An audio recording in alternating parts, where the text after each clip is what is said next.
Setting sail on an adult-only cruise, there's nothing like the feeling of knowing you will get away from the kids in a well-deserved vacation at sea. But sometimes things don't always seem to be the way expected, especially when you book an adult-only cruise. As a crew member, I can safely say as a warning by experience that things may not be what you expect when you come on board, as many a times I not only see adults but sometimes kids on cruises that you expect to be adult only. But why is this? Couldn't the kids be left at home? Why are they here, especially in this environment? Now this can affect the whole mood of the ship and can even make the adults on board even more uncomfortable.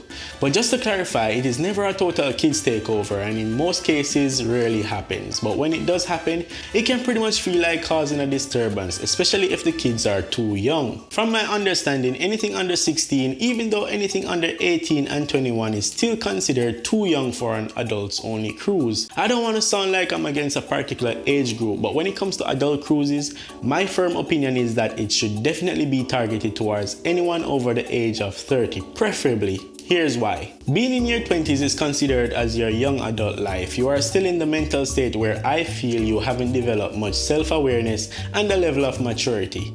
The spring break mentality, I call it. 20s is the time to be majority around your own peers, making new connections and focusing on career goals and such. We all know people in their young adult life will think way differently than those who understand what being real adult is. And I'm not saying once you hit your 30s you automatically understand more of what becoming an adult is like.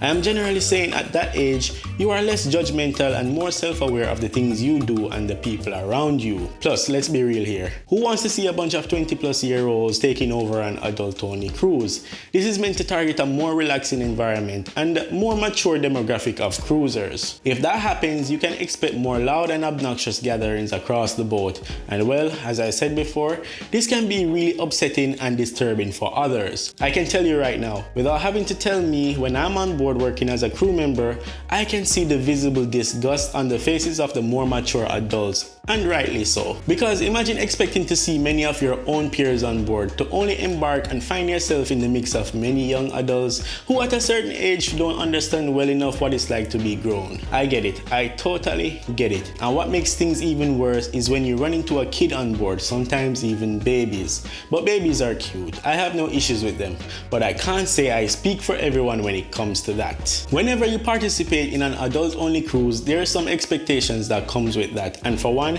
it's to not see chaotic and noisy children running around causing a ruckus. And you've guessed it, sometimes these do slip through the cracks. But don't get me wrong here, you do have the occasional well-behaved kids that comes on board and know how to conduct themselves, but you can clearly see that they are out of their own element. I do sometimes get guests that didn't even knew they had booked an adult-only cruise, as sometimes it could be through either family members on board or it can be guest speakers and their family, and the list of reasons can go on. One thing most people also get wrong with adult-only cruises is that it's just for retired people or couples, but in reality it's a very diverse environment and it's not limited to just one set or one particular type of cruisers. From my understanding, anyone can book an adult-only cruise, whether you're a solo traveler or with a group of friends, as long as you understand that adult-only cruises are meant to be a more refined and relaxing experience with the occasional nightlife. So what can you expect on an adult-only cruise? You can expect there will be tailored entertainment to a specific demographic,